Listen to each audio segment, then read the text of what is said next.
السلام علیکم۔ آج کی ہماری کہانی ہے چھوٹے چھوٹے دانے۔ کسی جنگل میں ایک ننھی چیونٹی اپنی بوڑھی ماں کے ساتھ رہتی تھی۔ ننھی چیونٹی کی ماں جب تک صحت مند تھی اپنے اور ننھی چیونٹی کے لیے مزیدار دانے لاتی، لیکن جب اس کی ماں بیمار اور بوڑھی ہو گئی تو دانا لانے کی ذمہ داری ننھی چیونٹی پر آ پڑی۔ ننھی کی ماں نے اسے سمجھایا کہ برسات سے پہلے پہلے بہت سا دانہ جمع کرنا ضروری ہے تاکہ سردیوں میں آرام رہے اور خوراک بھی آسانی سے ملتی رہے۔ ننھی نے پہلے دن بہت محنت کی اور بہت دور سے چند دانے گھر تک لے جا سکی، پھر اور دانے لانے سے انکار کر دیا۔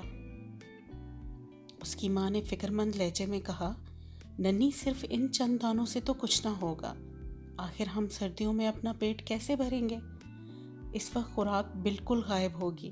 ننھی نے کہا، یہ بہت مشکل کام ہے، میں تو صرف چند دانے لا سکتی ہوں، اس سے زیادہ نہیں۔ یہ کہہ کر ننھی سو گئی۔ اگلے دن وہ پھر دانوں کی تلاش میں نکل پڑی۔ اس نے سوچا کہ میں اب بڑے بڑے دانے اپنے گھر میں جمع کروں گی۔ اسے ایک درخت کے قریب بہت سی چیونٹیاں جاتی نظر آئیں۔ جب وہ درخت کے قریب پہنچی تو وہاں روٹی کے بے شمار ٹکڑے پڑے تھے۔ اس نے دیکھا کہ جو چیونٹیاں چھوٹی ہیں وہ بڑی تیزی سے چھوٹے چھوٹے دانے منہ میں اٹھائے لے جا رہی ہیں، جبکہ بڑے چیونٹے بڑے بڑے دانے منہ میں دبائے جا رہے تھے۔ اس نے ایک بڑا سا دانہ منہ میں پکڑا اور چل پڑی، لیکن ابھی چند قدم ہی چلی تھی کہ تھک گئی۔ اس دوران ایک بوڑھی چیونٹی کی نظر ننھی پر پڑی۔ اس نے کہا، بھائی ننھی، کیا بات ہے؟ اس نے سارا قصہ سنایا تو بڑی خالہ ہنس پڑی۔ بڑی خالہ ننھی چیونٹی کو ایک درخت کے قریب لے گئی جہاں ٹھنڈی چھاؤں تھی۔ بڑی خالہ نے چھوٹی چیونٹیوں کی طرف اشارہ کیا، تم بھی ان کی طرح پھرتی سے کام کرو اور چھوٹے چھوٹے دانے گھر لے جاؤ۔ اچھا دیکھو ننھی، تم چھوٹے دانے میرے گھر پہنچاؤ اور میں بڑے بڑے دانے تمہارے گھر لے کر چلتی ہوں، لیکن اس کے لیے ایک شرط ہے۔ خالہ، مجھے ہر شرط منظور ہے، ننھی خوش ہو کر بولی۔ تم ہر روز 3 گھنٹے کام کرو گی، خالہ جان نے شرط بتائی۔ تو ننھی نے فوراً کہا کہ اسے یہ شرط منظور ہے۔ دن گزرتے گئے، چیونٹی پابندی سے روزانہ چھوٹے چھوٹے دانے خالہ جان کے گھر جمع کرتی اور خالہ جان بڑے بڑے دانے ننھی کے گھر لے جاتی۔ ننھی کی ماں خالہ جان سے بہت خوش تھی کہ خوراک جمع کرنے میں وہ مدد کر رہی ہیں۔ ننھی جب آرام کرتی تو خالہ جان اسے اٹھنے اور پابندی کی تاکید کرتی۔ ننھی، بس اب دانے جمع کرنا بند کر دو۔ ایک دن خالہ نے ننھی سے کہا، میں کچھ اور دانے جمع کرنا چاہتی ہوں۔ ننھی نے جواب دیا، اصل میں وہ چاہتی تھی کہ خالہ جان بڑے بڑے دانے اس کے گھر جمع کرتی رہیں، بس اب خوراک بہت زیادہ جمع ہو گئی ہے۔ خالہ جان نے ننھی کو سمجھایا، پھر ننھی اور خالہ اپنے اپنے گھروں کو روانہ ہو گئے۔ دن گزرتے رہے، ننھی کے ہاں بہت سی خوراک جمع تھی۔ خوراک کے بڑے بڑے دانے دیکھ کر ننھی خالہ جان کی شکر گزار تھی۔ ایک دن جب سردیاں زوروں پر تھیں، سب جانور اپنے اپنے گھروں میں آرام کر رہے تھے کہ اچانک ننھی کے گھر کے دروازے پر دستک ہوئی۔ ننھی نے دروازہ کھولا تو خوشی سے اس کی چیخ نکل گئی۔ مہربان خالہ جان سامنے تھیں۔ ننھی نے جلدی سے انہیں اندر بلایا، ان کی خوب خاطر کی۔ اس کی ماں بھی خالہ جان کی بہت شکر گزار تھی۔ خالہ جان، آپ کی بہت مہربانی، ننھی نے خالہ جان سے کہا۔ کیوں ننھی، کس بات کی مہربانی؟ خالہ جان حیرت سے بولی۔ خالہ جان، آپ نے یہ اتنی ساری خوراک جو ہمیں دی۔